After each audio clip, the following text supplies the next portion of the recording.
அருட்பெருஞ்சோதி அருட்பெருஞ்சோதி தனிப்பெரும் கருணை அருட்பெருஞ்சோதி.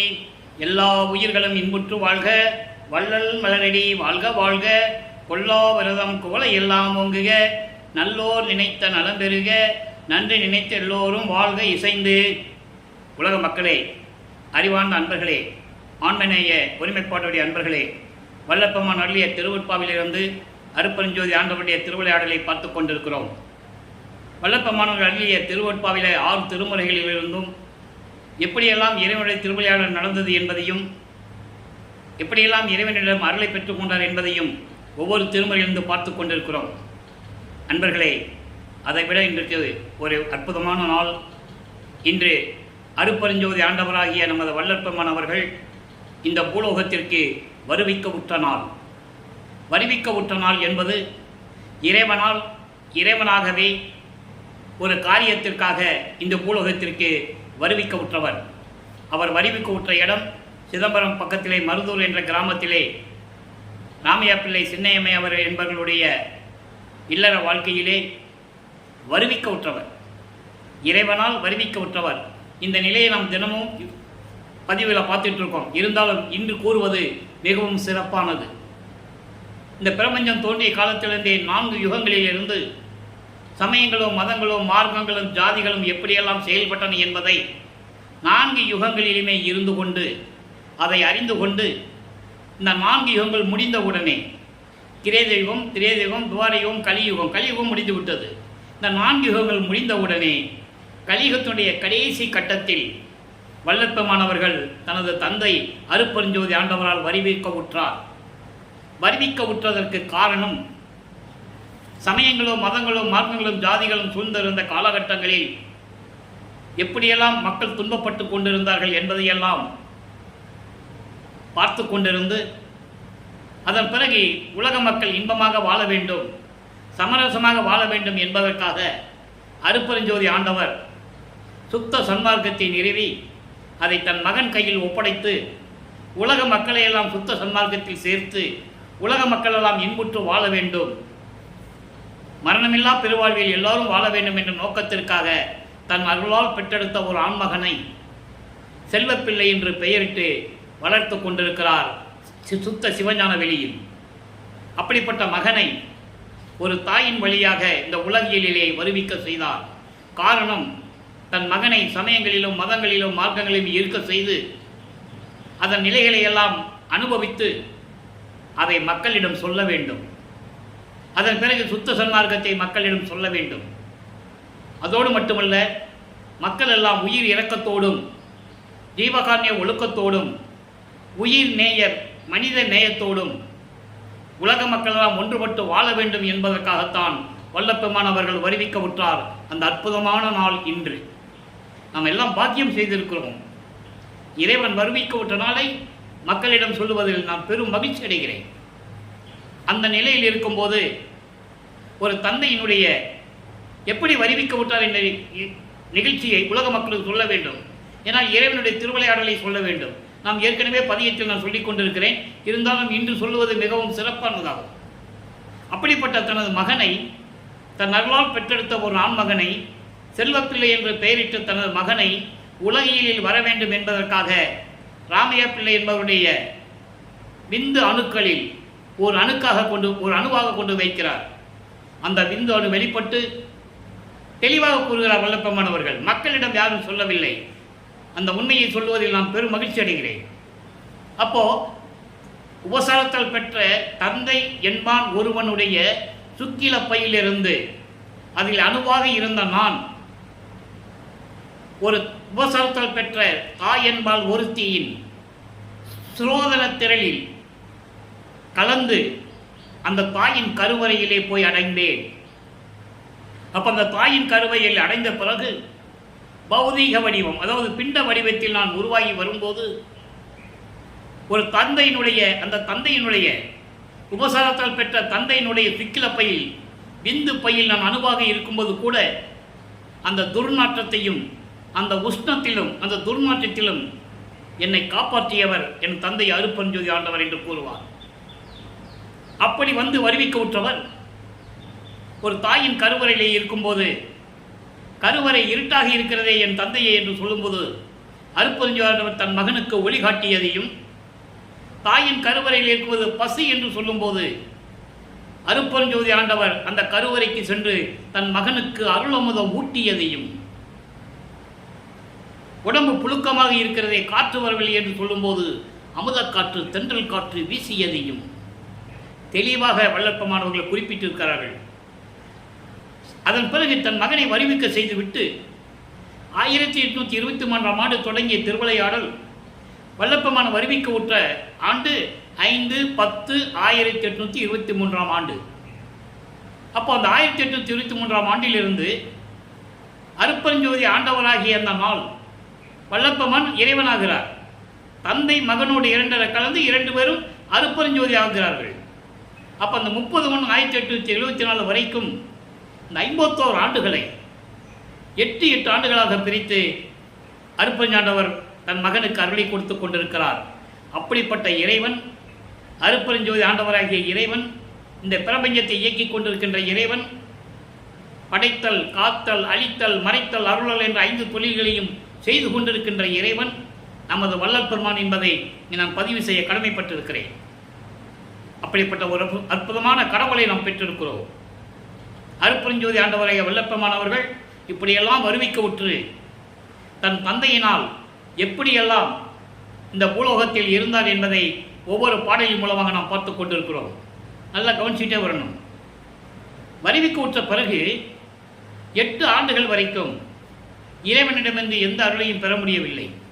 ஏனென்றால் தன் மகனுக்கு மறைப்பு நிலையை கொடுத்திருக்கிறார். 5 மாத குழந்தையாக இருக்கும்போது சிதம்பரத்திலே தன் மகனுக்கு சிவ ரகசியத்தை காட்டியது. சிவ ரகசியம் என்பது சிதம்பர ரகசியம். சிதம்பர ரகசியம் என்பது வெட்டவெளி தன் மகனுக்கு காட்டுகிறார். அதை பாடலிலே கூறிய விளக்கத்தை எல்லாம் நாம் பார்த்து விட்டோம். அப்படிப்பட்ட இறைவனுடைய வருவிக்க உற்ற நாள் இது. எப்படி காட்டார் தன் மகனுக்கு வெட்டவெளியாக? தில்லை திளைத்திடையே திரை தூக்க தரிசித்த போது வெய்வகை மேற்காட்டாதே எந்தனக்கே வெளியாய் காட்டிய மெய்புறவா மெய்ப்பொருளே என்று கூறுவார்.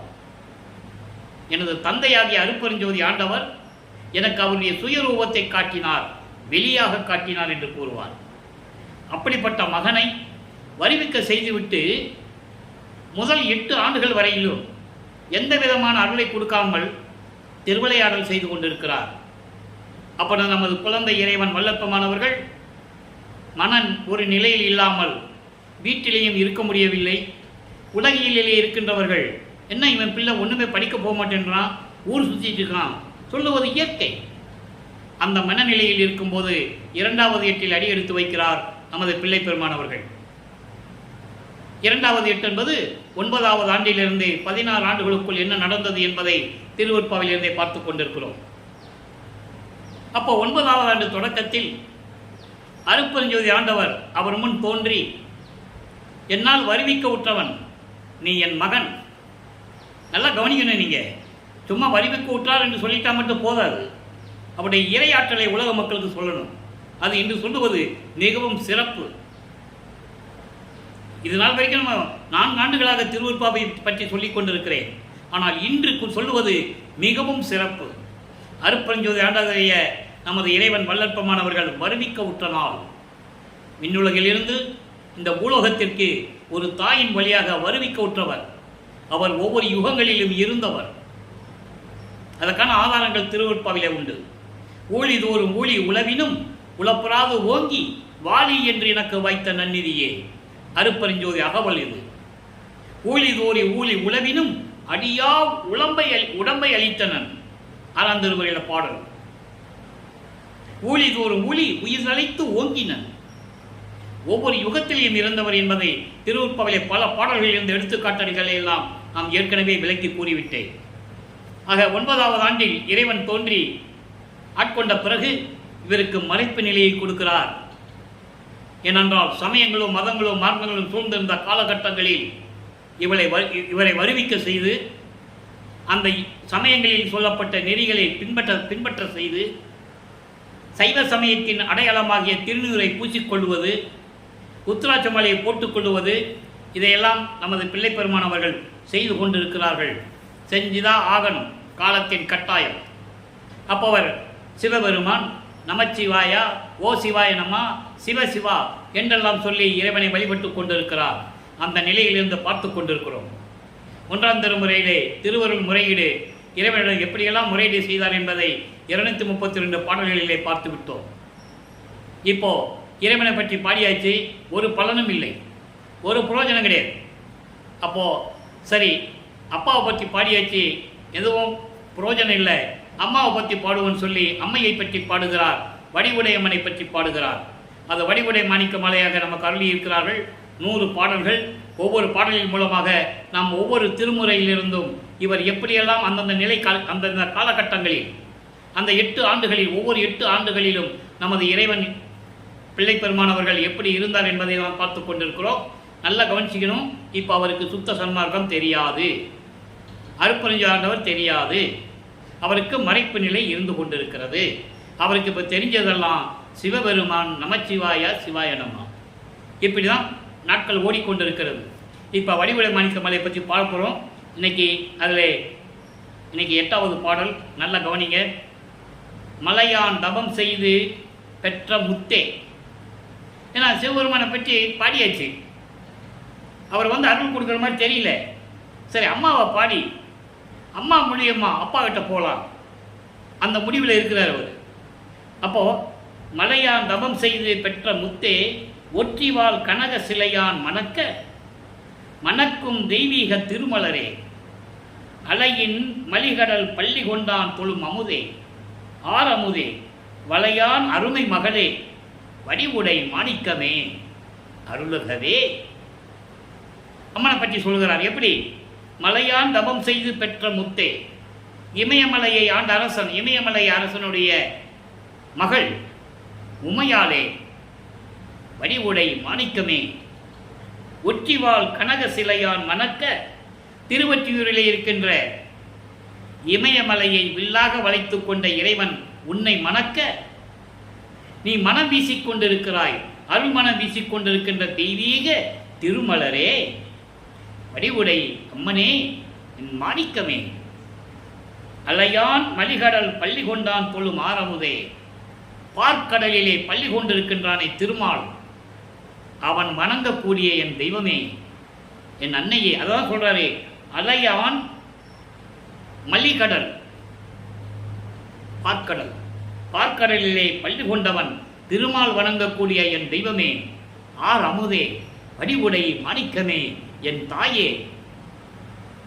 வளையான் அருமை மகளே. வளையான் மீனவர் குடும்பத்திலே பிறந்து அது ஒரு திருவிளையாடல். பார்வதிக்கு ஒரு சாபம் ஏற்படுகிறது சிவபெருமானால். நீ போய் பூலோகத்தில் போய் ஒரு மீனவர் குடும்பத்தில் பிறப்ப, மீனவ பெண்ணாய் பிறப்பாயாக என்று சொல்லி சாபம் இடுகிறார். அங்கே மீனவர் பெண்ணா பிறந்து வளர்ந்து கொண்டிருக்கிறாள் பார்வதி. நீங்கள் திருவிளையாடல் படத்தில் கூட பார்க்கலாம், அந்த ஒரு சீன் வரும், ஏபி நாகராஜன் எடுத்திருப்பாங்க, அருமையாக எடுத்திருப்பார். அப்போது அந்த சாபத்தை நிறைவேற்ற வேண்டும். அந்த காலகட்டம் முடிகிறது.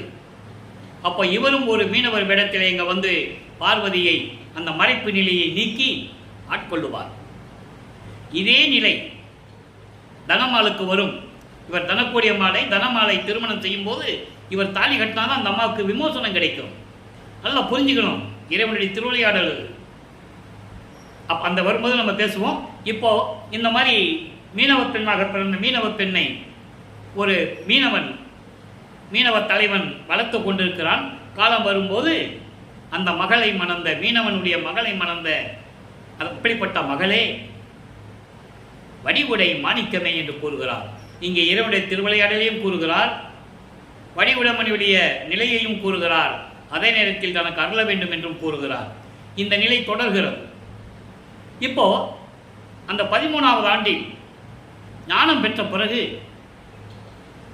சென்னையிலே ஏழுகிணர் பகுதியிலிருந்து அவர் திருவொற்றியூருக்கு தியாகராஜ பெருமானை வழிபட சொல்லுகிறார். இப்போதான் முதல்ல போறாரு. இதுக்கு முன்னால் சொன்ன திருவருள் முறையீடும் இந்த வடிவுடை மாணிக்கமாலையும் இவர் இருந்த இடத்திலே இருந்து கொண்டு இறைவனிடம் முறையீடு செய்து கொண்டிருக்கிறார். நல்லா புரிஞ்சுக்கணும். இப்போ திருவொற்றியூருக்கு போன பிறகு 2ஆம் திருமுறை உருவாகிறது. மொத்தம் 103 பதியங்கள், 1207 பாடல்கள்.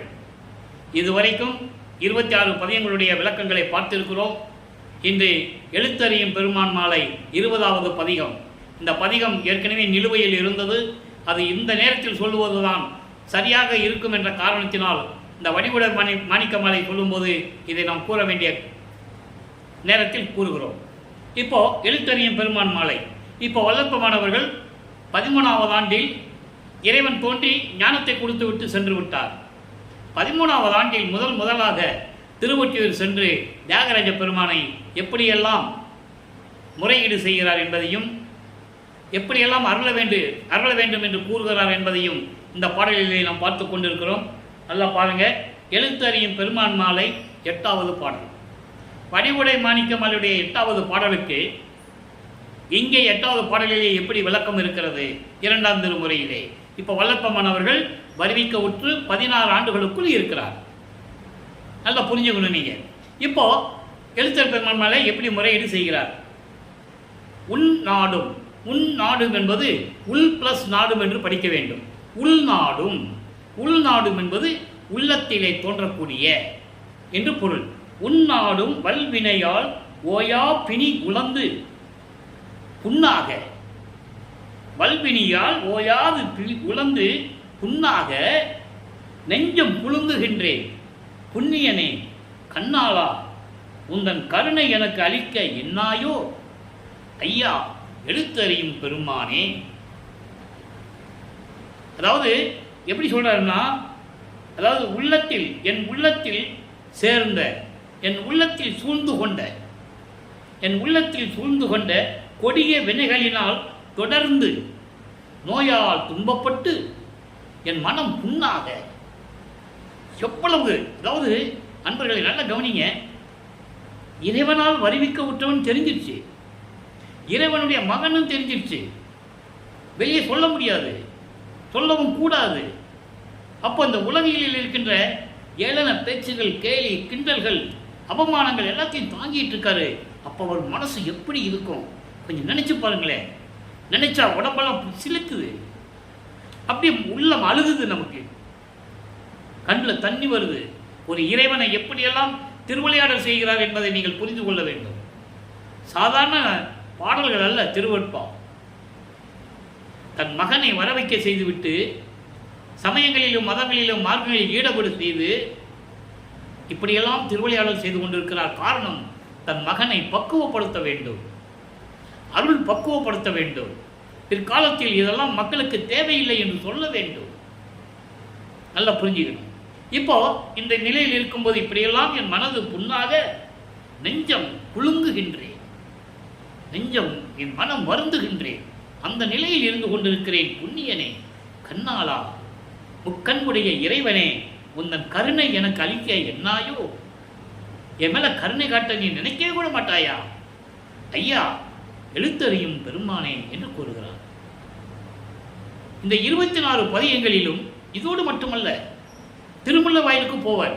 அந்த பதியங்களை நம்ம பார்த்துட்டோம். அங்க போய் மாசிலாமணி உருவார். நீ என்னை வருவிக்க செய்துட்டு போயிட்டேயே, இந்த உலகில் நான் எப்படியெல்லாம் துன்பப்பட்டு கொண்டிருக்கிறேன் தெரியுமா?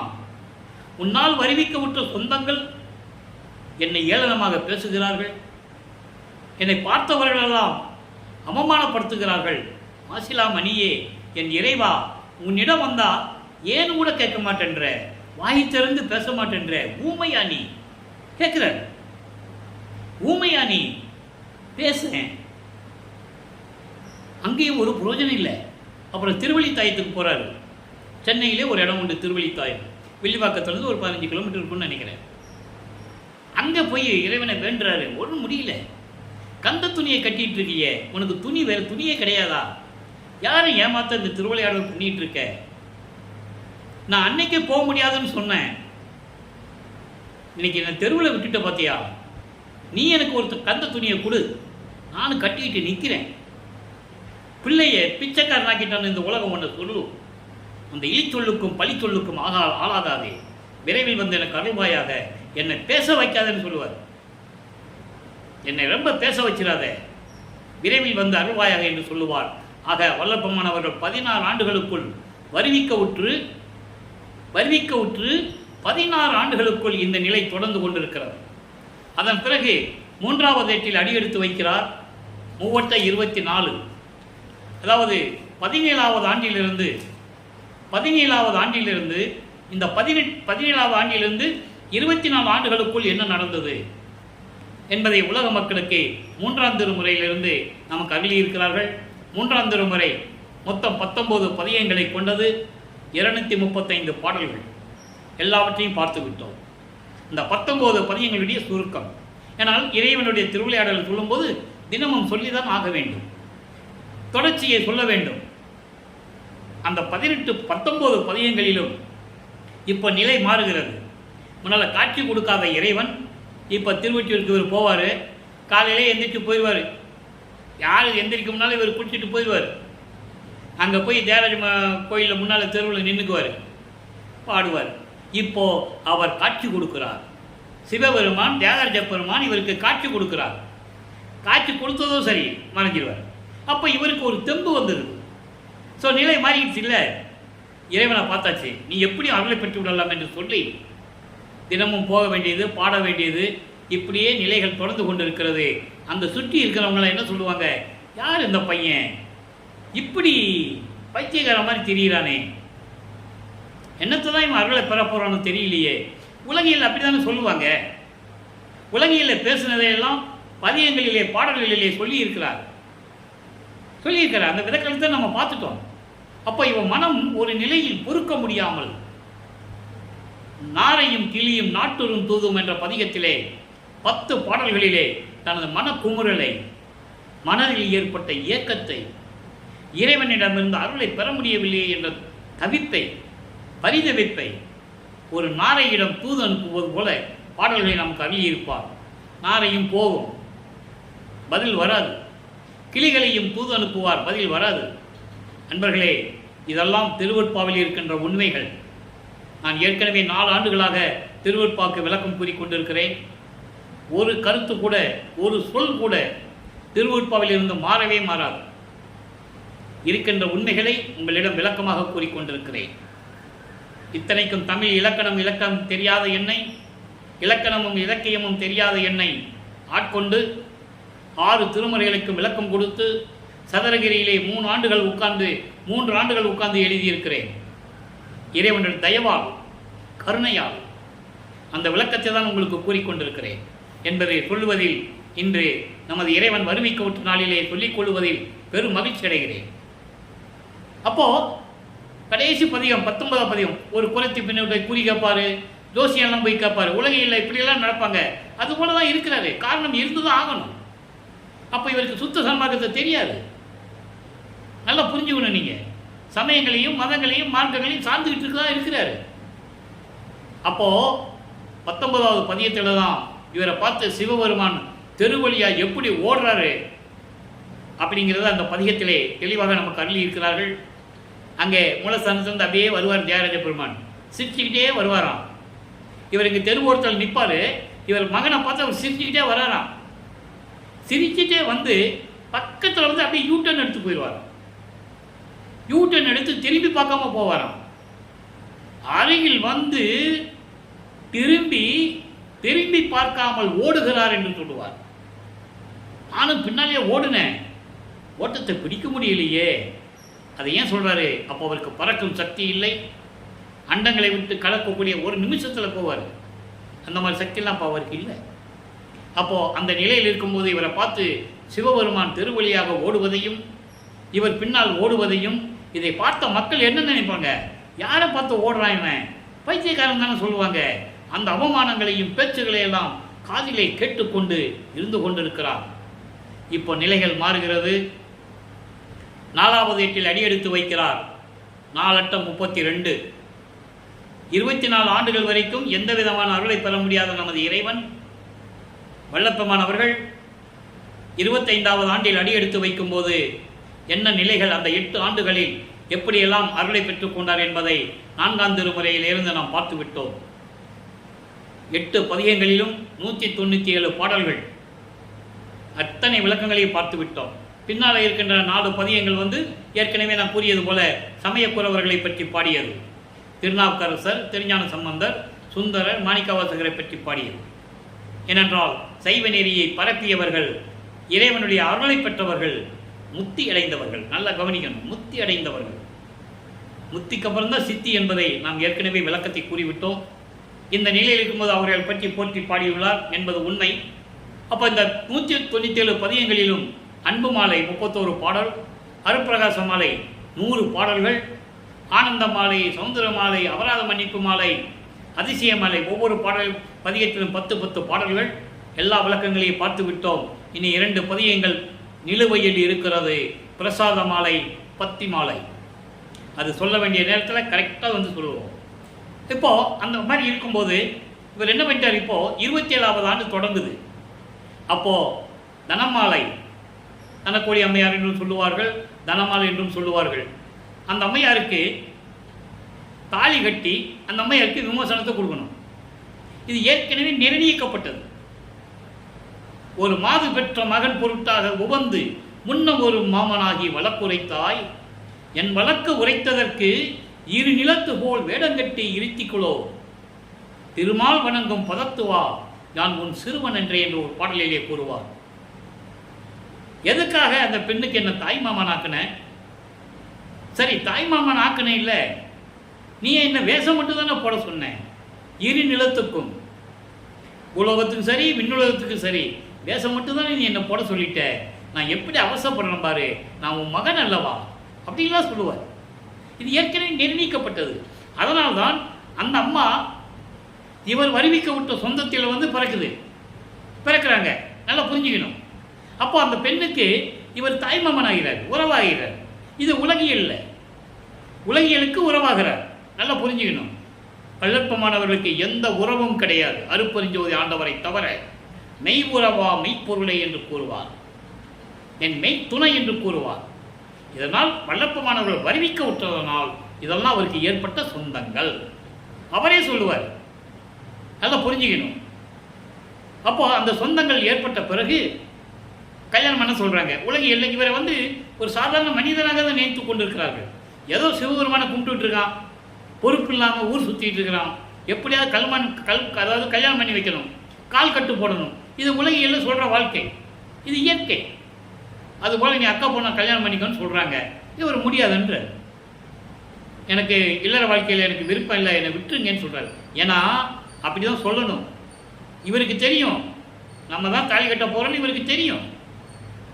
இப்போ சுத்த சன்மார்க்கம் இருக்கிறது அவருக்கு தெரியும். அந்த சுத்த சன்மார்க்கத்தை வாங்கிறதுக்கு முன்னால் இந்த நிகழ்ச்சியெல்லாம் நடந்துடணும், நடந்து உலகிய பற்ற விடணும். அப்போ அந்த நிலை இருக்கும்போது திருமண ஏற்பாடுகள் நடந்து கொண்டு இருக்கிறது. அப்புறம் ஒரு சாமியார்ட்ட போய் கேட்க போவாங்க. இதெல்லாம் உலகில் செவி வந்த செய்திகள், அது உண்மையாக கூட இருக்கட்டும். ஆனால் ஒரு இடத்துல சொல்லுவார், நீ சொல்லி தான் நான் தாலி கட்டினேன்னு சொல்லுவார். அப்போ அது உண்மை. ஒரு சாமியார்ட்ட கூட்டு போவாங்க, அவர் பேர் ராமலிங்கம். அவர் இவர் கூட்டு போகும்போது அவர் சொல்லுவார், ராமலிங்கம் நீ கல்யாணம் பண்ணிக்காப்பான்னு சொல்லுவார். ஏன்னா இவர் சொல்லியிருப்பார், நீ சொன்னால் தான் நான் கல்யாணம் பண்ணுவேன்னு சொல்லுவார். அதுக்கப்புறம் சொல்லுவார், நீ சொல்லி தானே நான் கல்யாணம் பண்ணேன்னு சொல்லுவார். அதை அருட்பிரகாச மாலையிலே தெளிவாக கூறியிருப்பார்கள். அப்போ அந்த திருமணத்தின் போது பிரம்மன் திருமால் ருத்திரனெல்லாம் வாழ்த்துவதற்காக வந்து அமர்ந்திருப்பார்கள். இதெல்லாம் மக்கள்கிட்ட யார் சொன்னது? 202 ஆண்டுகள் முடிஞ்சு விட்டது. இன்னைக்கு கூட வல்லப்பமானவர்கள் இந்த பூலோகத்திற்கு அருட்பெருஞ்சோதி ஆண்டவருடைய நாள் தன் மகனை இந்த பூலோகிற்கு வருவிக்க செய்து 202 ஆண்டுகள் இன்றோடு முடிந்து விட்டது. இந்த 202 ஆண்டுகளிலும் அவருடைய நிலையை யார் மக்கள்கிட்ட சொன்னது? கல்யாணம் பண்ணான்னு தான் சொன்னாங்க. கல்யாணம் பண்ணி விட்டுட்டு வந்தாங்க, தெருவில் விட்டு வந்துட்டார். கொண்டாட்டியை கூட வச்சு வாழ முடியல. இப்படி தான் அவரை ஏளனமாக பேசினார்களே தவிர அவர் பாடலிலே கூறப்பட்ட உண்மைகளை மக்களிடம் ஒரு ஆள் கூட சொல்லலை என்பதுதான் இந்த வள்ளலார் ஊழியனுடைய ஆதங்கம். படித்தாங்கள்ல திருவருட்பாவை, சொல்லணும்ல, ஏன் சொல்லலை? சமயங்களையும் மதங்களையும் மார்க்கங்களையும் ஜாதிகளின் மேல் பற்று கொண்டுள்ளவர்கள். அவங்க மேலே பற்று கொண்டதனால் வல்லற்பமான சொல்லாமல் விட்டுட்டாங்க. வல்லற்பமான இறைவன் சொல்லியிருந்தா இவரை தான் வழிபடுவாங்க. அவங்களுக்கு அந்த எண்ணம் வந்துடுச்சு. அதனால் சமயங்களையும் மதங்களையும் மார்க்கங்களையும் ஜாதிகளையும் விட மனசு இல்லை. உண்மையை நீங்கள் புரிஞ்சுக்கணும். இதுதான் உண்மை, இதுதான் சத்தியம். அப்போது அந்த அம்மாவுக்கு தாலி கட்டிய பிறகு அந்த அம்மா உணர்றாங்க. நல்லா புரிஞ்சுக்கணும். அந்த அம்மாவுக்கு உணர்ந்த பிறகு அந்த அம்மாவால் வெளியே சொல்ல முடியாது, காலத்தின் கட்டாயம். உடனே அந்த அம்மாவுக்கு மோட்ச வீட்டை காட்டிவிட்டு விமோசனத்தை கொடுத்துவிட்டு உலகப்பற்றை துறக்கிறார். இது நடக்கிறது 4வது எட்டில். 25வது ஆண்டிலிருந்து 32 ஆண்டுகளுக்குள், வறுமைக்கு உற்ற 32 ஆண்டுகளுக்குள் என்ன நடந்தது? வள்ளற்பமனை பற்றி சொல்லும்போது இப்பவும் சொல்லுகிறேன், வயதை குறிப்பிடவே கூடாது. எப்படி சிவபெருமானுக்கும் முருகனுக்கும் விநாயகனுக்கும் யாருக்கும் சரி, பிரம்மன் திருமாலுக்கெல்லாம் வயது உண்டு. நல்லா புரிஞ்சுக்கணும். பிரம்மனுக்கு 4,32,000 வருடங்கள், திருமாலுக்கு 8,64,000 வருடங்கள், இவனுக்கு 12,96,000 வருடங்கள். யாருக்கு? ருத்திரனுக்கு. 17,28,000 வருடங்கள் மகேஸ்வரனுக்கு. அவங்களுக்கு ஆயுட்காலம் உண்டு. அந்த ஆயுட்காலம் முடிஞ்ச உடனே இறந்து போகணும். அதுக்கப்புறம் அவளுக்கு செயலாற்றல் கிடையாது என்பதை திருவொற்பாவிலே ஆதாரங்களுடன் நிரூபிக்க முடியும். எல்லாமே நிரூபிக்க முடியும், யாரும் மறுக்க முடியாது. அப்போ வள்ளற்பெருமானுக்கு வயது இல்லை, அதான் நீங்கள் பார்க்கணும். எப்படி முருகனுக்கும் பிள்ளையாருக்கும் சிவபெருமானுக்கும் வயசை சொல்ல முடியாதோ, அதே போன்று வள்ளற்பெருமானுக்கும் வயசை சொல்ல முடியாது. அவர் ஒவ்வொரு யுகத்திலையும் இருந்தவர் என்பதை நான் பதிவு செய்ய இந்நாளில், சிறப்பான அற்புதமான இந்நாளில் நான் பதிவு செய்ய கடமைப்பட்டிருக்கிறேன். அப்போ இந்த நாள் இருக்கும்போது, இப்படியெல்லாம் இருக்கும்போது என்ன பண்ணிட்டார் தெரியுமா? இனிமே திருவொற்றியூருக்கு போகக்கூடாது. ஏன் போகணும்? எதுக்கு தேடி போகணும்? போய் கால் தான் வலிக்குது, எப்படியெல்லாம் நம்மளை ஏமாற்றிட்டு இருந்தாலும் வரட்டும் அப்படின்னு சொல்லி ரூமுக்குள்ளே இருந்து கதவை பூட்டிட்டார். கதவை பூட்டிட்டாருங்க. ரூமில் சென்னையில் தாப்பா போட்டார். வந்து கதவை திறந்து உள்ளே வந்துட்டாருன்னா பூட்டிடணும், இனிமேல் திருப்பி விடக்கூடாது. அந்த முடிவோடு இருக்கிறாரு. இது அவருக்கு தெரிஞ்சிச்சு. அருட்பெருஞ்சோதி ஆண்டவருக்கு தன் மகனுக்கு அருளை கொடுக்க வேண்டும். ரொம்ப கோபத்தில் இருக்கலாம். வள்ளலார் பயங்கரமான கோபக்காரருங்க. சாந்த குணம் உண்டு, கருணை உள்ளம் உண்டு, அதே நேரத்தில் கோபமும் உண்டு. சரி, மகன் கோபப்பட்டான், இனிமேல் தாமதிக்க கூடாது. ஏன்னா 32 ஆண்டுகள் முடிஞ்சிடுச்சு, இனி 19 வருஷம் தான் பாக்கி இருக்கு, இன்னும் நிறைய வேலைகள் இருக்கு. சரின்னு சொல்லி விண்ணுலகத்திலிருந்து பூலகத்துக்கு வராரு அருட்பெருஞ்சோதி ஆண்டவர். தெருவழியாக நடந்து வந்து, கால் வலிக்க நடந்து வந்து, அவங்க அப்பா கால் வலிக்க நடந்து வராராம். அதை பாட்டில் சொல்றாரு. ஏன் கால் வலிக்க நடந்து வந்தாரு? தன் மகனை சாந்தப்படுத்த வேண்டும். சும்மா நேராக போய் நின்னா அவன் கோபம் தீராது. அதனால் நான் தெருவழியாக நடந்து வந்தேன்னு சொல்லணும் மகன்கிட்ட. அதை மகன் சொல்லுகிறார், என் தந்தை கால் வலிக்க தெருவழியாக நடந்து வந்து பூட்டிய கதவை திறக்க செய்து, ஒரு காலை உள்ள வைத்து ஒரு காலை வெளியே வைத்து, வா மகனை என்று என்னை அழைத்து அணைத்து அருளை கொடுத்தார். ஒவ்வொரு அருளையும் கொடுத்தார் என்று சொல்லுவார் 100 பாட்டிலையும். அது என்னென்ன அருள் என்பதை நான் விளக்கமாக கூறியிருக்கிறேன். அது நீங்கள் பதிவை பார்த்தா உங்களுக்கு புரிஞ்சிடும். எந்தெந்த அருளை கொடுத்தாரு, எப்படி அருளை கொடுத்தார் என்பதை 6ஆம் திருமுறை பாடல்களை வைத்து நான் ஏற்கனவே விளக்கம் கொடுத்திருக்கிறேன்.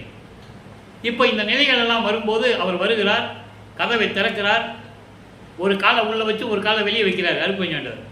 உள்ளே வாங்கன்னு கூப்பிடுறாரு. இவர், இல்லை மகனே நீ வா. இவருக்கு தெரியும் அவன் உள்ளத்தில் என்ன நினச்சிக்காரு, ஆண்டவனுக்கு தெரியாதா? இவர் என்ன நினச்சிட்டு இருக்காரு, அவன் உள்ளே வந்துட்டானா பூட்டிடணும், விடக்கூடாது. அதை பாடல்களிலே சொல்லுவார். மனதிடம் சொல்லுவது போல சொல்லுவார், மனமே இப்போ ஒருத்தன் வந்து நிற்கிறான் பாரு வெளியே, கையில் காப்பு வச்சுக்கிட்டு இருக்கான், என் கையில் அணையணும், எனக்கு அருள் கொடுக்கணும்னு ஒருத்தர் வெளியே நிற்கிறான். அவன் கதவை திறந்து உள்ளே வருவான். வந்தவுடனே நீ என்ன பண்ணுற, ரெட்டை தாப்பாக போட்டுரு, அவனை விடக்கூடாது. இனிமேல் முன்னால் தான் நான் ஏமாந்துட்டேன், இனிமேல் நான் என்ன ஏமாறக்கூடாது அப்படின்னு சொல்லுவேன். அற்புதமான நிலைகள்லாம் உண்டு அருட்பாவுடைய. அப்போது அப்படி இருக்கும்போது இவர் அருளை கொடுக்குறார். இது ஒவ்வொரு பாடலையும் நம்ம பார்த்துட்டோம். இப்போ உலகப்பற்றை துறக்கிறார், வெள்ளாடை அணிகிறார், முக்காடு போடுறாரு, சரிய கிரிய யோகம் 12 நிலைகளை விட்டுட்டாரு, எல்லா சமயங்களையும் மதங்களையும் மார்க்கங்களையும் நிலைகள்லாம் விட்டுட்டார், திருநீர் பூசுவதை நிறுத்திட்டாரு, உத்திராட்சோர மலை தூக்கி எரிஞ்சிட்டார். இனிமேல் அது தேவையில்லை, ஏன்னா சுத்தசலமாக வாங்க போகணும். இப்போ வல்லப்பமானவர்கள் 5வது எட்டில் இருந்து கொண்டிருக்கிறார். 33வது ஆண்டிலிருந்து 40 ஆண்டுகளுக்குள் என்ன நடந்தது என்பதை, அந்த 8 ஆண்டுகளில் என்ன நடந்தது என்பதை நாம் பார்த்து விட்டோம். அந்த நிலையெல்லாம் நம்ம கடந்து வந்துட்டோம். அப்போ என்ன நடந்தது என்பதை ஒரு சுருக்கம். 33வது ஆண்டில் சுத்த சன்மார்க்கத்தை வாங்குவதற்காக தத்துவங்களை கடந்து, அந்தங்களை கடந்து, சரிய கிரிய யோகம் என்ற 12 நிலைகளையும் கடந்து அங்கே சுத்த சிவஞான வழிக்கு சென்று கொண்டிருக்கிறார். எல்லா பாடல்களையும் விளக்கத்தோடு நம்ம சொல்லிட்டோம். எல்லாமே திருவருட்பாவில் இருக்கிறது. அன்பர்களே, நான் ஏற்கனவே கூறியது போல இங்கு சொல்லப்பட கருத்துக்கள் விளக்கங்கள் எல்லாமே திருவருட்பாவில் இருக்கிறது தான். அதை நீங்கள் புரிந்து கொள்ள வேண்டும். இது சத்தியம். அப்போ சுத்த சிவஞான வழிக்கு சென்று கொண்டிருக்கிறார். அங்கே மகனை வரவேற்பதற்காக அருட்பெருஞ்ஞானவர் காத்து கொண்டிருக்கிறார். அங்கே சத்தியஞான சபை உண்டு. அந்த சத்தியஞான சபை வடிவில் தான் இங்கே அமைச்சது. அதை நீங்கள் புரிஞ்சுக்கணும். இன்னும் சத்தியஞான சபை அமைச்சது நம்ம இன்னும் அந்த சப்ஜெக்டுக்குள்ளே வரல. இப்போ அந்த சத்தியஞான சபைக்குள்ளே போகணும், போயிட்டு இருக்கிறார். அப்போது இவர் போகும்போது முதல்ல தேவர்கள் இருக்கிறாங்க, அதுக்கப்புறம் சப்தர்கள் சக்திகள் இருக்கிறாங்க, நாக கூட்டத்தை தேவர் கூட்டத்தை சேர்ந்தவர்கள் இருக்கிறாங்க. அதுக்கு முன்னால் தான் பிரம்மன், திருமால், ருத்திரன், மகேஸ்வரன் உட்கார்ந்துட்டு இருக்காங்க, நின்றுட்டு இருக்காங்க. உள்ளே போக முடியாது. சத்தியஞான சபைக்குள்ள அவங்க போகவே முடியாது. படிக்க கீழே நிற்கிறாங்கன்று பாட்டில் சொல்கிறார். அப்போ இவங்க போகும்போது தேவர்களுக்கு போகும்போது கை கட்டுறாங்க. சாமி நீங்கள் போங்க, நீங்கள் வரலையான்னு கேட்குறாரு. இல்லை, உங்களுக்கு தான் தகுதி இருக்குது, நீங்கள் போங்க. எவ்வளவு அற்புதமான இடம்.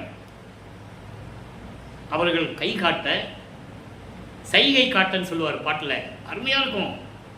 யாரும் மறுக்க முடியாது. கை காட்டுறாங்க, நீங்கள் போங்கன்னு. அங்கே செல்லுகிறார். மகனை கட்டி தழுவி முத்தம் கொடுத்து கொஞ்சி குலாவி வரவேற்கிறார் அருட்பெருஞ்ஜோதி ஆண்டவர். மகனை சிம்மாசனம் ரெடியாக இருக்கிறது, தயாராக இருக்கிறது. இந்த ஆடைகளை கலைந்து விட்டு புத்தாடை அணிந்து, இங்கே போகும்போது முக்காடோடு போவார், அங்கே போகும்போது மாறிக்கணும், திரும்பி வரும்போது முக்காடோடு தான் வருவார். அங்கே இந்த ஆடைகள் எல்லாம் கலைந்து விட்டு புத்தாடை அணிந்து புனித நீராடி மங்கள கோலத்துடன் வருவாயாக என்று சொல்ல, அதே போன்று இவர் வந்து சிம்மாசனத்திலே அமர மணிமுடி சூட்டுகிறார் அருட்பெருஞ்ஜோதி ஆண்டவர். இவன் என் மகன் பிரகடனப்படுத்துகிறார் பிரபஞ்சத்திலே. இந்த பிரபஞ்சத்தை ஆளப்போகின்றவன் சுத்த சன்மார்க்கை பெறுவதற்காக வந்து கொண்டிருக்கிறான் என்று சொல்லி சுத்த சன்மார்க்கத்தை கொடுத்து, சாகா கல்வியை கற்றுக் கொடுத்து, ஏம சித்தியை கொடுத்து, தத்துவ சித்தியை கொடுத்து, எல்லாவற்றையும் கொடுத்து விட்டார் தன் மகனுக்கு. அங்கேயே 3 தான் பாக்கி கொடுக்க வேண்டியது. அருட்பெருஞ்ஜோதியை கொடுக்கணும், தீரொருள் செங்கோலாட்சியை கொடுக்கணும். அதன் பிறகு மகனோட 2.5 கலந்து கொண்டு 2 பேரும் அருட்பெருஞ்ஜோதி ஆண்டவராகணும். இந்த 3 நிகழ்வுகளும் மேட்டுக்குப்பம் சித்தி வளாகத்தில் நடந்தது. அதை நம்ம பின்னால் பார்க்க போகிறோம். ஆக எல்லாவற்றையும் பெற்றுக்கொண்டு வல்லப்பமானவர்கள் நேராக கருங்குழிக்கு வருகிறார். கருங்குழி வருவதற்கு முன்னால் ஒரு செவி விளந்த செய்திகளாம் உண்டு. அது உண்மையாக கூட இருக்கட்டும். ஏனென்றால் எல்லாருமே வழியாக நூல்களிலே எழுதியிருக்கிறார்கள். சிதம்பரத்துக்கு சென்றதாகவும், இதெல்லாம் ஒரு நாடகம் தான், திருவிளையாடல் தான். அங்கே இவர் போகணும். அங்கே பரசுராம வருவிக்க ஒற்ற சொந்தத்தினால் ஏற்பட்ட அந்த உறவு பரசுராமன். அங்கே போகின்ற நேரம் அங்கே போகணும்.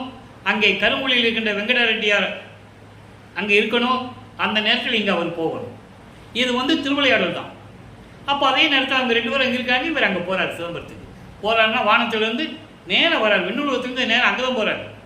சிதம்பரம் போன உடனே இவர் அறிமுகப்படுத்த, என் தம்பி தான் கல்யாணம் பண்ணி வாழாமல் வந்துட்டான், உங்கள் வீட்டில் வச்சுக்காங்கன்னு சொல்ல, சரி அவர் கூட்டு வர, அப்படி கருங்குழியிலே 9 வருடங்கள் இருக்கிறார் நமது இறைவன் வல்லப்பமானவர்கள்.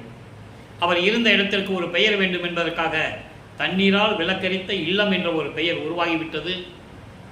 அந்த அம்மா வைக்கும்போதே தண்ணி தான் வைக்கிறாங்கன்னு இவருக்கு தெரியும். நல்லா நீங்கள் புரிஞ்சுக்கணும். எல்லாம் கடந்த இறைவன் அந்த செம்பில் என்ன இருக்குது அவருக்கு தெரியாதா? சொல்லுங்கள். இருந்தாலும் அந்த இடத்துக்கு ஒரு பெயர் விளங்க வேண்டும். அப்போது அந்த அம்மா வந்து கேட்குறாங்க, சாமி நான் என்ன வைக்காமல் போயிட்டேனே, செம்பில் இருந்த தண்ணியும் காணோமே, எப்படி விளக்கு எரியுதுன்னு கேட்க, இறைவன் அருளால் எரியுதும்மா, நீங்கள் என்ன தான் வச்சுருக்கீங்கன்னு நினச்சி நான் ஊற்றுனேன், நானும் பார்க்கல. எப்படி சொல்கிறாரு பாருங்க, நானும் பார்க்கல, நீங்கள் கொடுத்தீங்க, நான் எடுத்து ஊற்றுனேன், எரியுது. எல்லாம் இறைவன் செயல்னு நினச்சிக்காங்களேன். எப்படி சொல்கிறாரு பாருங்க, எல்லாம் இறைவன் செயல்னு நினச்சிக்காங்களேன். அதோட அந்த சப்ஜெக்ட் முடிஞ்சது. ஆக அந்த இடத்துக்கு தண்ணீரால் விளக்கரித்த இல்லம் என்ற ஒரு பெயர் ஏற்பட்டது. அங்கே இருக்கும்போது இவர் அவங்க அப்பாவை அருட்பெருஞ்ஞானவரை கூப்பிட, அவர் அந்த தெருவழியாக நடந்து போக, அன்பர்களே, கருங்குழியும் தர்மசாலியும் அற்புதமான இடங்கள். அங்கே தான் எல்லாமே நடந்தது. மேட்டுக்குப்பம் இறுதி, அது முடிவான முடிவு. கருங்கூலியிலே தான் என்னென்ன செய்ய வேண்டும் என்பதை அங்குதான் தீர்மானிக்கிறார்கள். இப்போ வல்லப்பெருமான் அவர்கள் 6வது ஏட்டில் இருந்து கொண்டிருக்கிறார். 6 × 48, 41 ஆண்டுகளிலிருந்து அறிவிக்கப்பட்ட 41வது ஆண்டிலிருந்து 48 ஆண்டுகளுக்குள், அந்த 8 ஆண்டுகளுக்குள் என்ன நடந்தது என்பதை இப்போ நம்ம பார்த்துட்டு இருக்கோம். கருங்கூலியிலிருந்து விடைபெறுகிறார். ஏன்னா ஜீவகாருண்ய ஒழுக்கம் உருவாகணும், அதுக்கு தர்மசாலை வேணும் இல்லையா?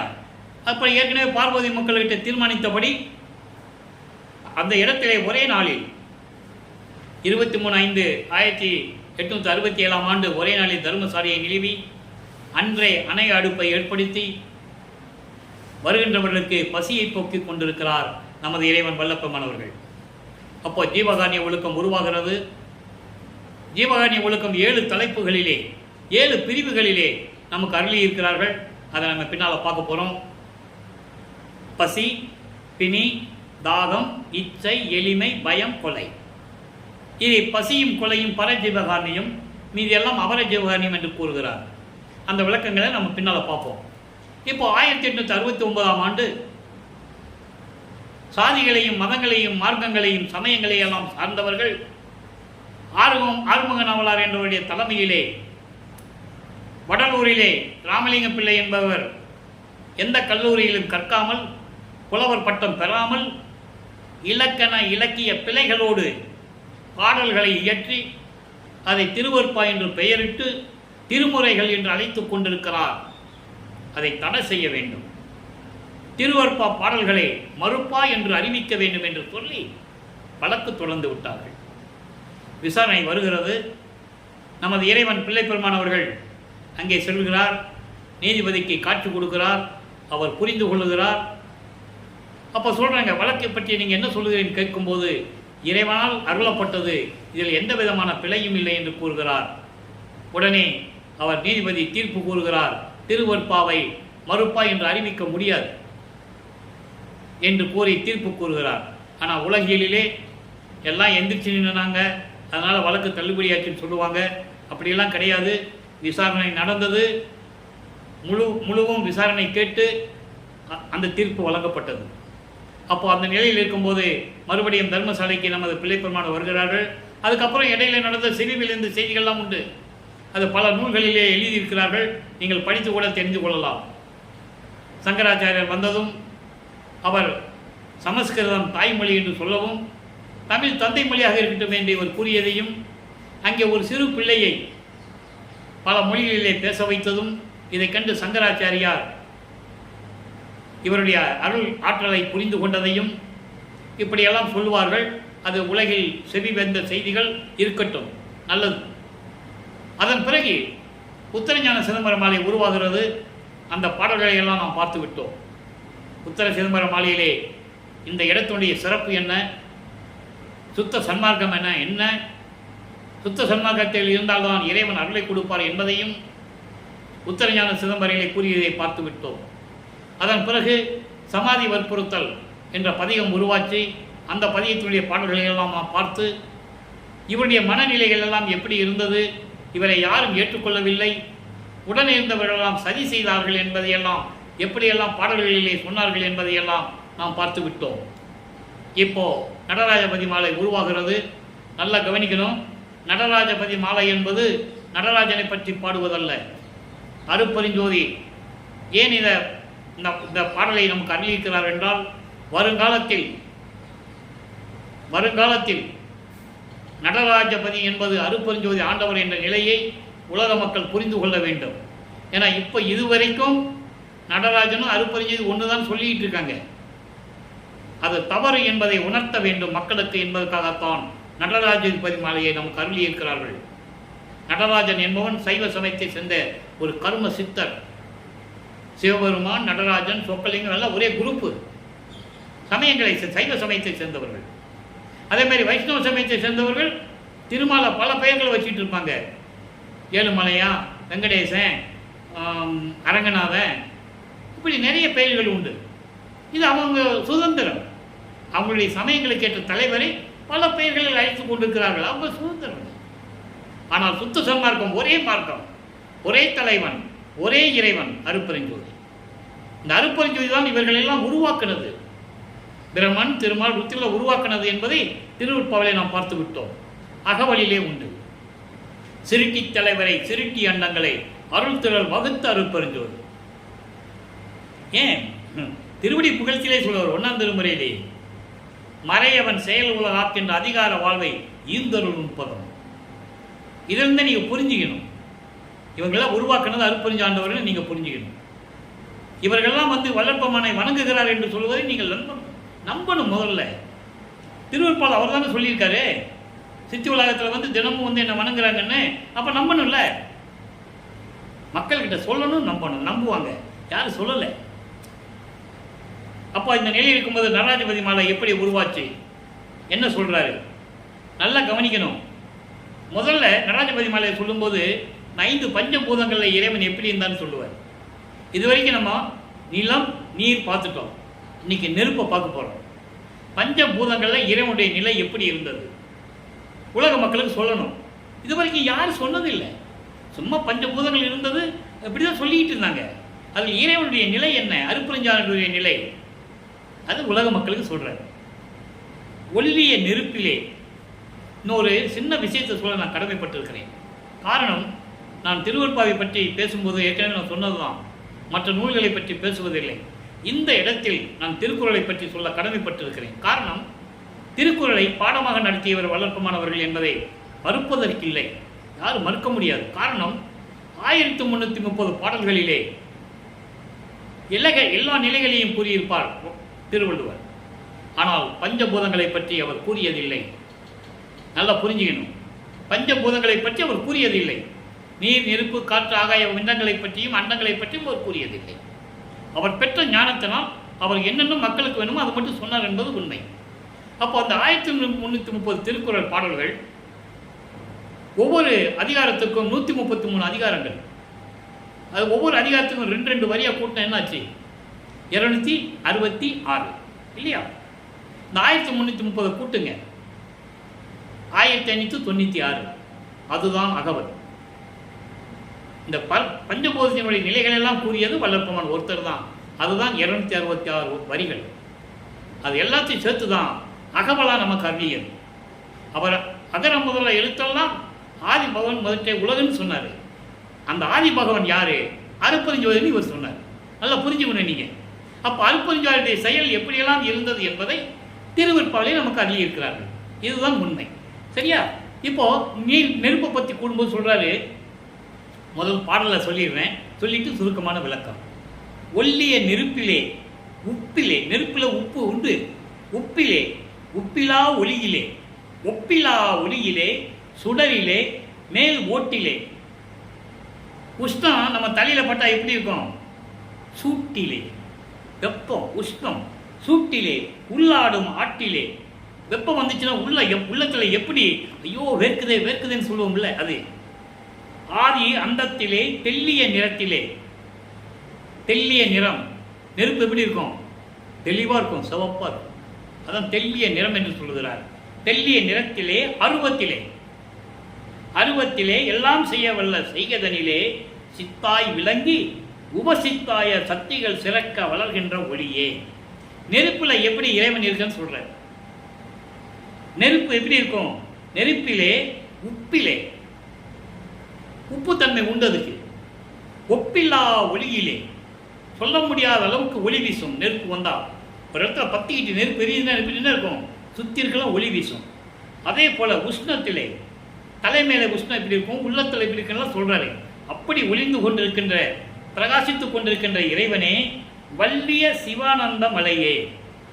வல்லிய சிவானந்த மலையே என்பது அருள் நிறைந்த பேரின்பத்தை கொண்ட அழகான இறைவனே, அருட்பெருஞ்சோதியே, சுகாதீத வானமே, பேரின்பமான இறைவனே, ஞானமயமே, மெஞ்ஞான இறைவனே, மணியே, என் இரு கண்ணுள் மணியே, என் உயிரே. இறைவன் அப்படி கொஞ்சிறார்.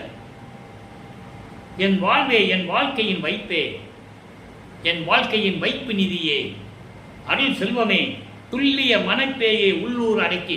இறைவனை எல்லாத்தையும் சொல்லிட்டு, இறைவனை பற்றி எல்லாம் சொல்லிட்டு, துல்லிய என் உள்ளத்தில் துள்ளி கொண்டிருந்த ஆட்டம் போட்டு கொண்டிருந்த மனப்பேயை அடக்கி என் உள்ளத்திலே நிம்மதியை கொடுத்து பேரின்பத்தை கொடுத்த இறைவனே மெய் சுகமே என்று சொல்லுகிறார்.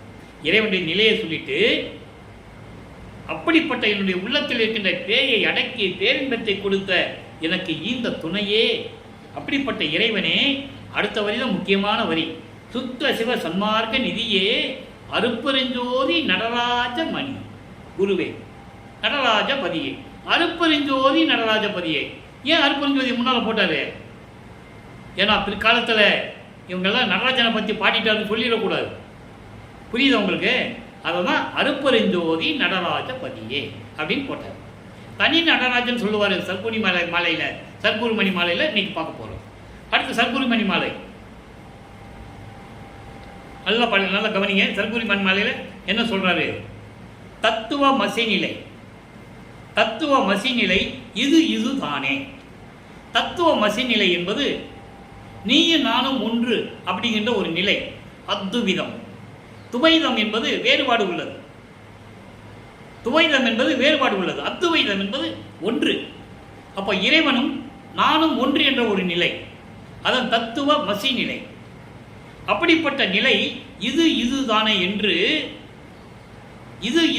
என்று உண்மையாக எனக்கு தெரிவித்து சத்தியம் காண். சத்தியம்னா இதுதான் உண்மை. மகனுக்கு சொல்றாரு, இந்த பார்ப்பா தத்துவ மசி நிலை இதுதான். எப்படி? நீயும் நானும் ஒன்று தான், வேறுபாடு அல்ல, இதுதான் உண்மை. அது முதல்ல தெரிஞ்சுக்கோ. மகனுக்கு சொல்லி கொடுக்குறாருங்க. சத்தியம் காணேன தனித்து உரைத்து. அது என்ன தனித்து உரைத்து? யாருக்கும் தெரியாம, யாருக்கும் கிடைக்காத ஒப்பற்ற நிலையில் அருளோடு எனக்கு சொல்லி எனக்கே, நல்லா கவனிக்கணும், எனக்கு என்ற வார்த்தைக்கு நான் நிறைய நாட்கள் விளக்கம் கொடுத்துருக்கேன். எனக்கு என்ன, எனக்கு மட்டும். இவர் கேட்பாரு, அவர் சொல்லுவார் உனக்கு மட்டும் சொல்லுவார். எனக்கு உன்ன மாதிரி எனக்கு நீ மரணமில்லா பெருவாழ்வு கொடுத்த இல்லை, எல்லாருலையும் கொடுத்துட்டே இல்லை, அதே மாதிரி வேற யாருக்காவது கொடுத்தியன்னு கேட்பார். நோவாது நோம்பு என்னை போல் நோற்றவரும், எஞ்ஞான்றும் சாதாவரம் என்னை போல் சார்ந்தவரும், தேவா நீ பேரருளை என்னை போல் பெற்றவரும் எவ்வுலகில் யார் உலர் சற்ற அறைன்னு கேட்பாரு. உன்னை நம்ப முடியாது, நீ யார்கிட்ட கொடுத்துருப்ப, உண்மையை சொல்லுன்னு சொல்றாரு. அதுக்கு பதில் எங்க சொல்லுவாரு? அருப்பெருஞ்சோதி அகவல்ல சொல்லுவாரு, சாவா நிலை இது தந்தனம் உனக்கே.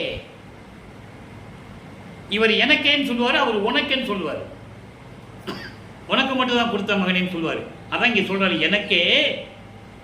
எனக்கே எத்து வந்தனைகளும் நீக்கி, எல்லா துன்பங்களையும் நீக்கி, மெய் நிலைக்கே, நெஞ்ஞான நிலைக்கு என்னை ஏற்றி.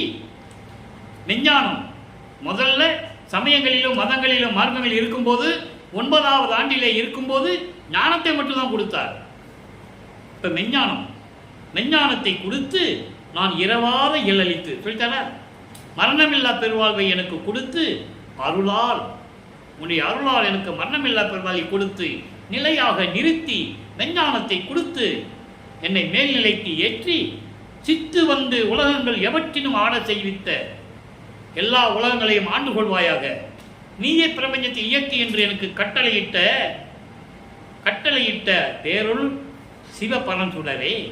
சிவபரஞ்சுடன் என்ன? அருப்பெருஞ்சோதி சொல்லிட்டாரா.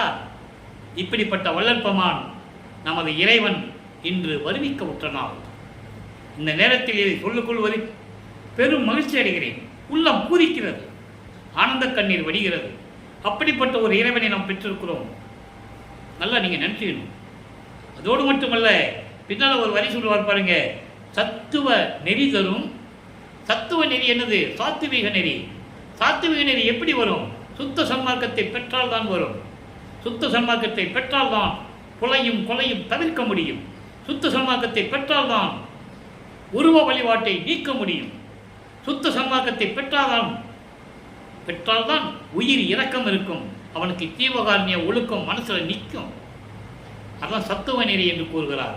அப்படிப்பட்ட அழகான நெறியை கொடுத்து சத்திஞான சபையிலே இருக்கின்ற அருள் கடலே, வடல் அருள் கடலே என்று சொல்லுகிறார். வடல் என்பது கற்பக மரம் போன்று விளங்கி கொண்டிருக்கின்ற இறைவனே. அடுத்து சொல்றார் பாருங்க, தனி நடராஜன் சொல்லிட்டாரா. சிதம்பரம் நடராஜன் சொன்னாரா? தனி நடராஜன். தனி நடராஜன் என் சத்குருமணியே. அதனால தான் இந்த பாடல்களை நம்ம கருளினது. யாரும் சொல்ல மாட்டாங்க. என்றாவது ஒரு நாள் யாராவது ஒரு ஆள் படித்து சொல்லுவான்னு சொல்லி எனக்கு கொடுத்துருக்காரு அந்த சக்தியை. நான் சொல்கிறேன், யாரும் மறுக்க முடியாது. தனி நடராஜன் சத்குருமணியன்னு சொல்லிட்டார். இப்போ தனித்திரளங்கள் 110வது பதிகம் 4வது பாடல். நல்ல கவனிக்க நண்பர்களே. ஒவ்வொரு பாடலிலும் இறைவனுடைய திருவிளையாடல் எப்படி நடந்தது, எப்படி அருளை பெற்றுக் கொண்டார், தந்தையும் மகனும் எப்படி உரையாடினார்கள். யார் சொன்னது மக்கள்கிட்ட? ஒரு ஆள் கூட சொன்னது கிடையாது. என்னால் தைரியமாக சொல்ல முடியும். என்ன சொல்கிறார் பாருங்க. அப்பா மகன்கிட்ட சொல்கிறாரு, தூங்காதே விழித்திருக்கும் தூது அறிவித்து. தூங்கக்கூடாது, இறைவனுக்கு தூக்கம் வரக்கூடாது. பேர் உறக்கம் அறிதுயில் தான் இருக்கணும். தூங்காதே விழித்திருக்கும், தூங்காமல் விழித்திருக்கக்கூடிய அறிதுயிலில் எப்படி இருக்கணும் என்ற ரகசியங்களை எனக்கு சொல்லிக் கொடுத்து அறிவித்து, சூது அறிவித்து, அந்த சூழ்ச்சிகளை, சூட்சமங்களை, ரகசியங்களை, உளவுகளை அறிவித்து என்னை ஆண்ட துறையே, என்னை நீங்காதே என் உயிரில் கலந்து கொண்ட பதியே, எம்மையினும் என்னை விட்டு இறையும் பிரியாது அம்மையும் அப்பனும் அருப்பெருஞ்சோதி. அகவல்ல வரும். அதை இங்க சொல்றார். எந்த நேரத்திலும் என்னை விட்டு பிரியாது என் உயிரில் கலந்து கொண்ட அருப்பெருஞ்சோதியே, கால் நீட்டி பின்னே வாங்காதே விரைந்து இவன் நீ வரல் வேண்டும் சொல்லிட்டாரா. தர்மசாலையிலிருந்து கூப்பிடுறார். இப்போ வல்லப்பமர தர்மசாலையில் இருந்துகிட்டு இருக்கிறார். 6வது வீட்டில் இருந்துகிட்டு இருக்கார். என்ன கூப்பிட்றாரு? இங்கே பாரு, நீ எல்லாம் எனக்கு செஞ்ச, நான் ஒத்துக்கிறேன். அதே நேரத்தில் கால் நீட்டி பின் வாங்காதே. உலகியலில் சொல்லுவாங்கல்ல, நான் ஒரு காரியம் செஞ்சேன்னா வச்ச காலை, முன்னால் வச்ச காலை பின்னால் எடுக்க மாட்டேன் சொல்லுவாங்க, பார்த்திருக்கீங்கள. அதனால் எந்த செயல், ஒரு செயலை தொடங்கிட்ட தாமதமாகக்கூடாது. அதான் சொல்கிறாரு, பின்னால் கால் திடில் வச்ச காலை பின்வாங்கக்கூடாது. எனக்கு நீ சத்தியம் பண்ணிட்ட, அதுலேருந்து நீ பின்வாங்கக்கூடாது. பின்வாங்காமல் நீ வரணும், இப்போ வரணும். தாழ்த்திடில் என் மனம்தான் சற்றும் தாங்காதே. நீ தாமதிச்சேன்னு வச்சுக்கோ, என் மனசு தாங்காதுப்பா, சீக்கிரம் வந்துருப்பா. அதான் முடிவாகி போச்சு இல்லை நமக்குள்ள. நம்ம எப்படி இருக்கணும், எங்கே கலந்துக்கணும்னு முடிவாகணும்ல. நீ வந்தால் தானே சொல்ல முடியும். கேட்குறாரு, ஏன் இனிமேல் போகணும், நீ இவரோட வந்து கலக்கணும், எந்த இடம் அவர் வந்து சொல்லணும். வாங்காதே விரைந்து நீ வரல வேண்டும், காத்திடில் என் மனம் தாங்காதே. இது நின்று தனித்த திருவுள்ளம் அறிந்த சரித்திரம் தானே. இது வரலாறு, உன் உள்ளதான் தெரியுமே. அதுக்கடுத்து மெய்யுள் மெய்யப்பில் சொல்கிறார் பாருங்க. பதிகம் 112 18வது பாடல் அற்புதமாக இருக்கும். ஏறா நிலையில் விரைந்து விரைந்து யாரும் அடைய முடியாத நிலையிலே என்னையே உடனடியாக விரைந்து விரைந்து இந்த பூலோகத்தில் என்னை ஏற்றிவிட்டாய். இறங்காது. எப்படி சமயங்களிலும் மதங்களிலும் மார்க்கங்களிலும் இந்த தடைகளை எல்லாம் நீக்கி சுத்த சன்மார்க்கத்தை கொடுத்து என்னை மேலே ஏற்றிவிட்டாய் சொல்லிட்டாரா. அதுக்கடுத்து சொல்றாரு பாருங்க, இறங்கும் படிகள் முழுதும் எடுத்தாய். ஏனியில ஏறியாச்சு, ஏணி போட்டு ஏற்றி விட்டாச்சு. மேலே போன உடனே ஏணியை தள்ளி விட்டாச்சு. இறங்காதபடி இனிமேல் தேவையில்லை. இறங்காதபடி இறங்கும் படிகள் முழுதும் எடுத்தாய். தடைகள் இல்லாமல் எல்லாவற்றையும் நீக்கிவிட்டாய். போற்றியே மாறா கருணை என் மேல் வைக்க வந்தது என்னையோ. என் மேலே எவ்வளவு கருணை உனக்கு. எதற்காக? நீ பெற்ற மகன் என்பதற்காகவா? கேட்கிறார். எதற்காக? மதியிலே நீ அருளுக்கு செய்த தவம்தான் முன்னையோ. உன் அருளை பெறுவதற்கு நான் எத்தனை யுகத்தில் இருந்தேன் தெரியுமா? உனக்கு தெரியாதா? தெரியா மாதிரி பேசுற அப்படின்னு சொல்லுவார். இப்போ அன்பளவாணர் வருகையில் 88 89 பாடல் நண்பர்களே, அற்புதமான பாடல். தர்மசாலை விட்டு போகணும்னு சொன்னேன்ல, இவர் போகும்போது அப்போ வந்து மகனும் பேசிக்கிட்டு இருக்காங்க. இடத்தை தேர்வு செய்யணும், மேட்டுக்குப்பத்தை தேர்வு செய்யணும். கேட்குறாரு பாருங்க, அற்புதமான பாடல். சும்மா மேட்டுக்குப்பத்து போனார், குடிசை வீடு இருந்தது, அங்கே 4 பேர் இருந்தாங்க, இவர் போன உடனே நீ இருன்னு சொல்லிட்டு போயிட்டாங்க. இது உலகியல்ல பேசுனது, அப்படி அல்ல. பாட்டில் இருக்கு பாருங்க, ஒத்த இடம் தன்னில் நித்திரை செய் என்றீர். நம்ம 2 பேரும் கலக்கக்கூடிய இடம், அந்த இடத்துல தான் நீ இருக்கணும்னு சொல்ற என்றீர். ஒத்த இடம் காத்தவாரி சொல்லிட்டாரா. நீ சொல்லிட்ட நம்ம 2 பேரும் ஒன்று சேரணும், நீ வந்து என் கூட கலக்கன்னு நீ சொல்லிட்ட, அந்த இடத்தை நீ காட்டு. ஒத்த இடம் காட்ட வாரி, நீ வாயா முதல்ல இங்கே. அங்கே இருந்துட்டு நீ சொல்லிக்கிட்டே இருந்தால் என்ன பிரயோஜனம்? வந்துட்டு போய்கிட்டு இருக்க, அதெல்லாம் ஒத்துக்கிட முடியாது. நீ வந்து இடத்த காட்டுன்னு சொல்கிறாரு. அதுக்கப்புறம் தான் மேட்டுக்குப்பத்தை இடத்த காட்டுறாரு. அந்த விளக்கத்தை நம்ம பின்னால் பார்க்க போகிறோம். ஒட்டு மற்றில்லை, உன்னை தவிர எனக்கு யாரும் இல்லை, நான் விட்டு உன்னை பிரிய மாட்டேன். ஒட்டு வைத்தேனும் மேல்வாரி, என் மேல் அன்பு வைத்து கருணை வைத்து சீக்கிரம் வா. 8 குணத்தீரே அவை. இறைவனுக்கு 8 குணம் உண்டு. அந்த குணத்தில் தான் சத்தியஞான சபையை நிறுவியது. தன்பயத்தனாதல், தூய உடம்பினாதல், இயற்கை உணர்வினாதல், முழுவதும் உணர்தல், முற்றிலும் உணர்தல், இயற்கையாகவே பாசங்களை நீக்குதல், பேரறிவில் இன்ப உடைமை, முற்றிலும் உணர்தல், வரம்பில் இன்ப உடைமை, இப்படி 8 குணங்கள் உண்டு. நண்பர்களே, நேரம் கடந்து விட்டது. இன்று பார்க்க வேண்டிய அனுபவ மாலையை நாளைக்கு பார்த்து கொள்ளலாம். என்னால் விளக்கங்கள் நிறைய தந்து விட்டாயிற்று. எனவே அப்படிப்பட்ட இறைவன் இன்று வருவிக்க விட்ட நாள், இன்றைக்கு வருவிக்க விட்ட நாள். இருந்தாலும் ஒரு சில நிமிடங்களில் இந்த விளக்கத்தை கொடுத்து விடுகிறேன், இல்லைன்னா எனக்கு தூக்கம் வராது. கண் கலந்த கணவர் என்னை கை கலந்த தருணம், தன்னை மனைவியாகவும் இறைவனை கணவனாகவும் வர்ணனை செய்து கொடுத்த பாடல். என் கலந்த போகமெல்லாம் சிவபோகம் தனில் ஓர் இறை அளவு கூட உரைக்கின்றன மறையளவு இன்று அறிந்தேன்.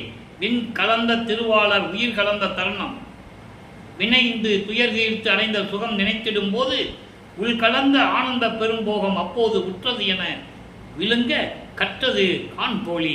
இது பாடல். இதனுடைய விளக்கம் என்னன்னா, இறைவன் என்னை ஆட்கொண்ட நேரம், என் உயிரில் கலந்த நேரம், என் வினைகள் எல்லாம் தீர்த்து என்னை கலந்து கொண்ட நேரம்தான் பேரின்பமான நேரம் தோழி என்று சுருக்கமாக கூறுகிறார். எனவே அன்பர்களே, இன்று அருட்பெருஞ்சோதி ஆண்டவராகிய வல்லப்பெருமான் அவர்கள் நம்மளை எல்லாம் படைத்து காத்து கொண்டிருக்கின்ற இறைவன் இன்று வருவிக்க உற்றனால், இந்நாளில் நீங்கள் எல்லாம் சுத்த சன்மார்க்கத்தில் இணைந்து ஜோதி வடிவத்தை மேற்கொண்டு அருட்பெருஞ்சோதி அருட்பெருஞ்சோதி தனிப்பெருங்கண்ணி அருட்பெருஞ்சோதி என்ற மகாமந்திரம் சொல்லி கொலையும் புலையும் தவிர்த்து சைவ நெறியில் இருந்து கொண்டு இறைவனை வணங்கி இறைவனுடைய செல்வங்களையும் அருசெல்வங்களையெல்லாம் பெற்று நீங்கள் இந்த வையகத்தில் வாழ்வாங்கு வாழ வேண்டும் என்று வாழ்த்தி இந்த வள்ளலார் ஊழியன் விடைபெறுகிறேன். நாளையும் இறைவனுடைய திருவிளையாடல் தொடரும். கண்டு மகிழ்ந்து இறைவனுடைய அருளை பெற்றுக்கொள்ளுங்கள். அருட்பெருஞ்சோதி அருட்பெருஞ்சோதி தனிப்பெருங்கருணை அருட்பெருஞ்சோதி. நன்றி, வணக்கம்.